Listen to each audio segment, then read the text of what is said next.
a un lugar especial. Hay un lugar especial que está enfrente de nosotros. Nos vamos a acercar un poquito más. Le he pedido al capitán que se acerque mucho más. Probablemente hay muy pocos lugares en Galicia que en un tamaño tan pequeño atesoren tanta belleza, tanta historia y también tanto horror. ¿De acuerdo? Nos vamos a acercar a lo que a lo mejor pensáis que es una isla perdida en medio del Atlántico, y no es una isla, son dos. Vale, vamos a tener a nuestro babor, es decir, a nuestra izquierda de la proa, la isla pequeñita de San Antón. Y a la derecha, es decir, a estribor, unida por un puente, la isla grande de San Simón. Grande, 200 y pico metros de ancho, 80 y pico metros de largo. Pero lo que me interesa es contaros una pequeña historia. Si nos remontamos muy atrás en el tiempo, me voy a la Edad Media, me voy a los siglos XII y XIII y nos encontramos con una comunidad de monjes templarios. En aquel entonces, el trovador de nuestra tierra, Mendiño, cantaba la belleza de la isla de San Simón, en una cantiga de amigo. También tiene un busto dedicado a su memoria en la isla de San Simón, igual que lo tiene Joan de Cangas y también Martín Codax a Sondas do Mar de Vigo, ¿verdad? Hablamos de la Edad Media, hablamos de los templarios, y no acabó la Edad Media sin que los templarios se fueran, eso fuera a la diócesis de Tui, y andando el tiempo nos encontramos a los franciscanos.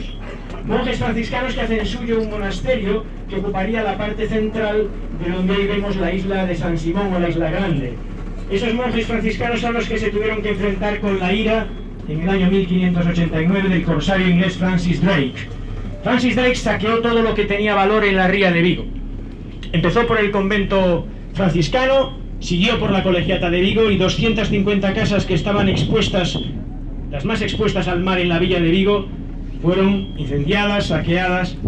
No quedó apenas nada de valor en la isla de San Simón porque el convento franciscano, gracias a las fechorías, como diría el prior de la colegiata de Vigo, del hereje luterano, pues poco quedó. Pero es cierto que 9 años después del corsario inglés Francis Drake, tenemos el azote de peste en Vigo y en toda la comarca de 1598, y los monjes benedictinos del monasterio de Pollo decidieron que era mejor ponerse a salvo donde no había gente para no contagiarse de peste, y entonces aprovecharon lo poco que quedaba en pie de aquel convento franciscano simplemente para poner, en este caso no tierra, mal por medio, ¿verdad? Bien, esto sería, como digo, situándonos en el siglo XVI, pero si damos otro salto en el tiempo, vamos a recordar que en estas aguas, donde estamos ahora, se registró el suceso más trágico de la ría de Vigo.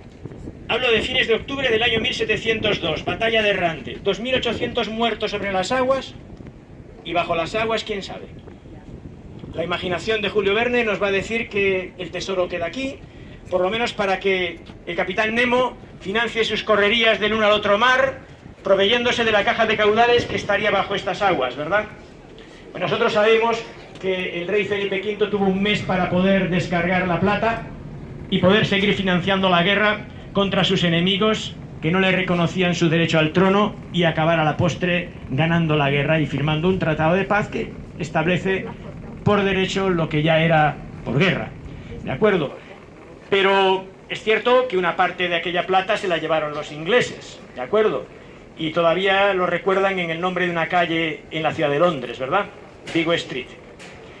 De cualquier manera, ese escenario de guerra entre una armada anglo-holandesa que viene a ajustar las cuentas y robar la valiosa mercancía que había tardado en salir de América casi 3 años, y una armada básicamente francesa en apoyo de los barcos españoles, es, como digo, el suceso más trágico de esta ría de Vigo.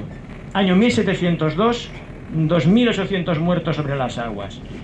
Pero ahora que estamos viendo ya el puente que une las dos islas, la de San Antón, como os decía, a la izquierda, es decir, a babor, y la de San Simón a la derecha, quiero pararme en la función quizá más importante que durante mucho tiempo se le reconoció a la isla Grande y un poquito a la pequeña. La función de ser lugar de cuarentena para barcos que trajeran pasajeros con enfermedades infecciosas. Mira, debo recordaros que hasta 1842 en España solo había un lazareto, es decir, un lugar para que pasajeros que trajeran enfermedades infecciosas guardaran la obligatoria cuarentena antes de seguir la naviera que le transportara a un puerto, desembarcarlos y que siguieran propagando la enfermedad. Hasta 1842 solo había en España un lugar para cuarentena de pasajeros en barcos que trajeran enfermedades infecciosas. Ese lugar estaba en Mahón, la isla de Menorca. Comprenderéis que puede quedar más o menos bien hacer una cuarentena en Mahón si vas a desembarcar en Palma de Mallorca, pongamos que en Barcelona e incluso en Valencia. Pero para los desembarques en las costas gallegas y cantábricas, como que no venía muy a mano.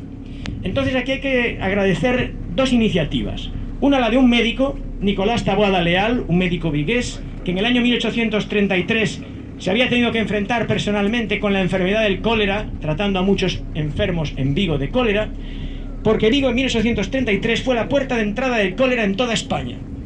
Desde Vigo se propagó a toda España, murió mucha gente.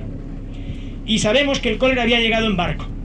Como tantas de las enfermedades que nos venían propagadas desde otro lugar, no lo hacían, como puede ser en el caso del COVID, que si alguien viaja desde China en avión a Italia y lo lleva, avión no hay, es el barco.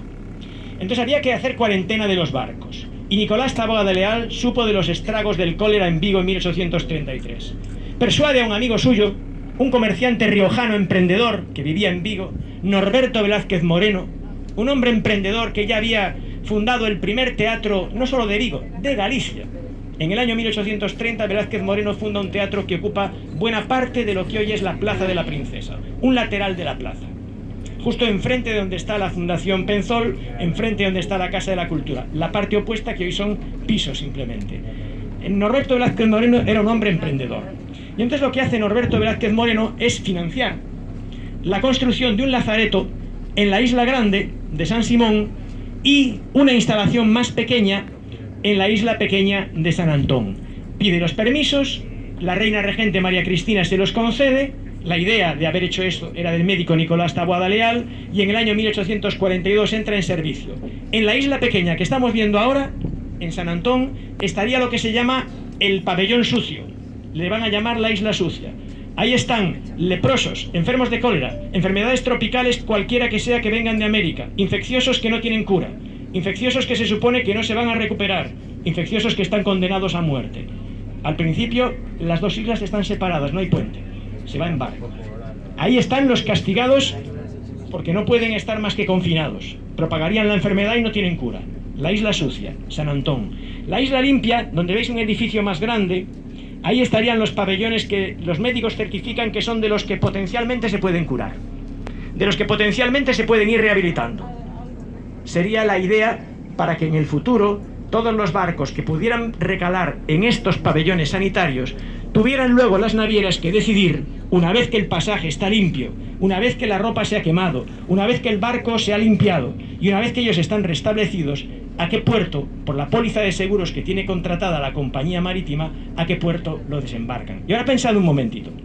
Si tenéis el lazareto en San Simón, ¿qué puerto creéis que es más lógico que elijan las compañías navieras desde 1842? Ahora sabéis por qué Vigo tiene el desarrollo que tiene de líneas marítimas desde 1842. Vigo va a ir merendándose el mapa de líneas marítimas de Galicia desde mediados del siglo XIX. Si había comenzado el siglo siendo Coruña más importante que Vigo, si Bayona en el 18 era más importante que Vigo, en el cambio de siglo del 19 al 20 es Vigo con diferencia. Y gracias a ese pabellón sanitario. Gracias a que las compañías tenían la comodidad de tener un lugar en donde se certificaba la buena salud de sus pasajeros antes de proceder a desembarcarlos en el puerto más próximo. Evidentemente, Vigo. Esto sería la historia de esta función, ¿verdad? Hasta que dejó de ser útil porque simplemente a fines del siglo XIX se descubre una vacuna contra el cólera y muchas de las enfermedades con las que venían los pasajeros infectadas van desapareciendo porque en los países de origen y en el de llegada nos estamos protegiendo cada vez más de la salud y no hay que hacer cuarentenas obligatorias. Y cuando ya no es obligatorio, ya no se paga el peaje de venir aquí. Con lo cual el puente ya no lo van a recorrer los enfermos que sanan. El puente que se construyó en 1880 y tantos, cuando todavía funcionaba en su esplendor este lazareto, y la instalación sanitaria se abandona en 1927. Entonces dejamos de ser un hospital, entonces dejamos de tener esa función de cuarentena.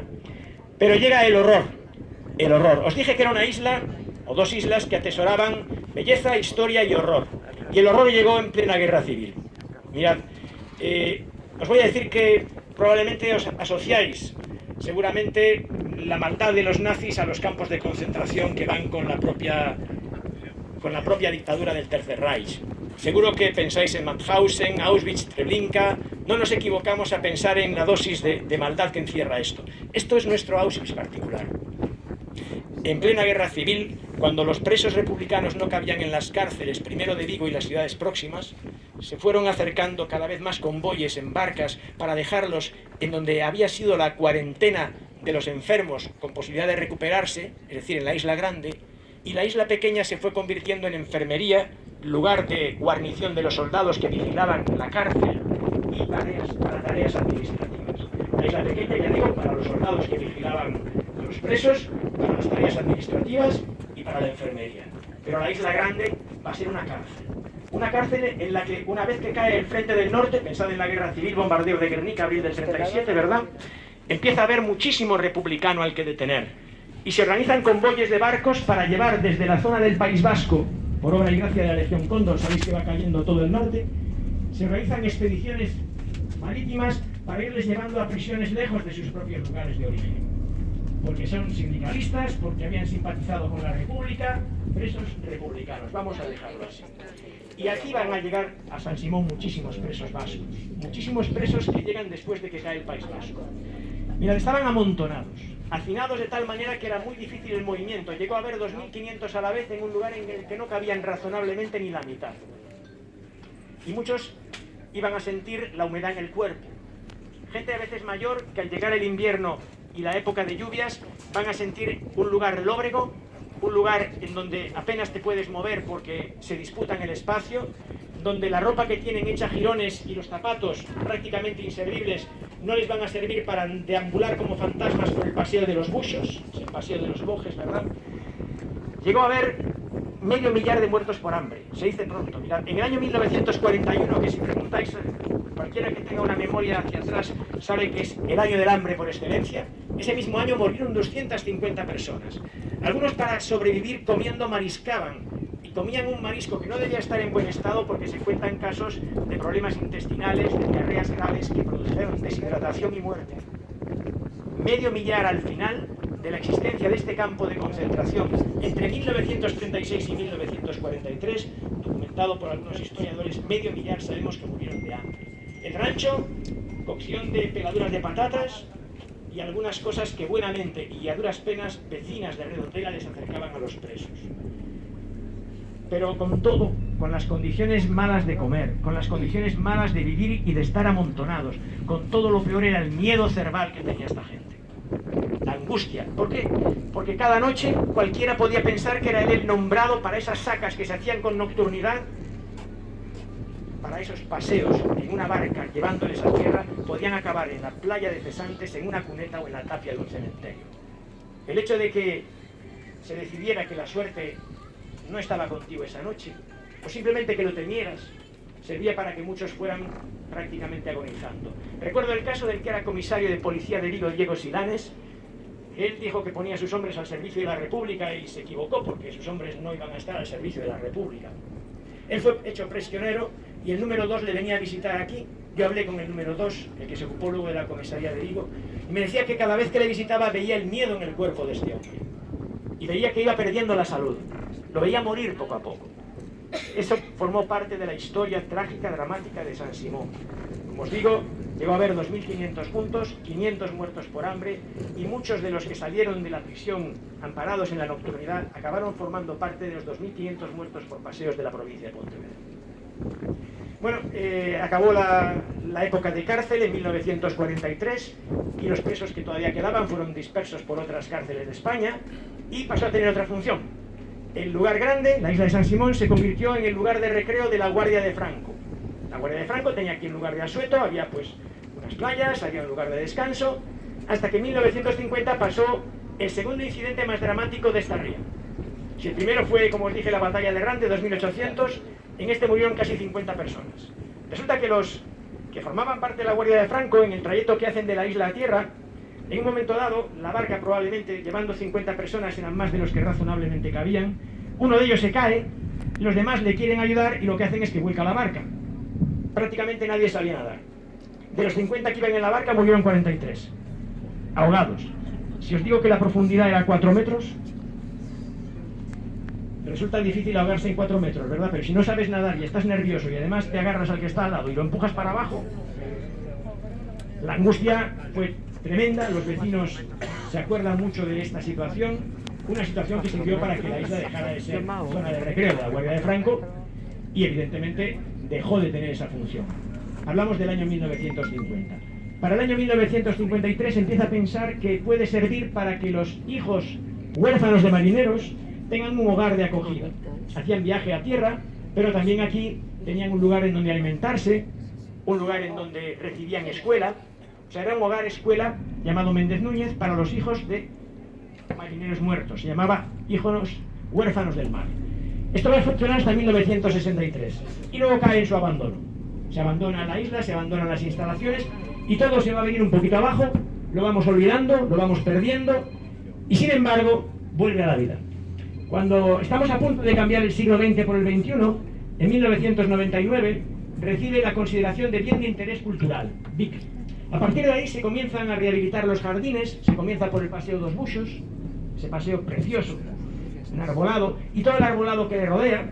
Se viene a completar, digamos, la labor, digamos, de jardinería con una labor de esculturas, reivindicando pues a nuestros trovadores, reivindicando, como ya veremos también, al Capitán Nemo, a Julio Verne, y sobre todo, por la magia del arquitecto César Portela, uno de los edificios que vais a ver, si el barco gira de forma que lo veamos de cara, no sé si lo vamos a poder ver bien, el edificio central, sí, estamos viéndolo más o menos, el edificio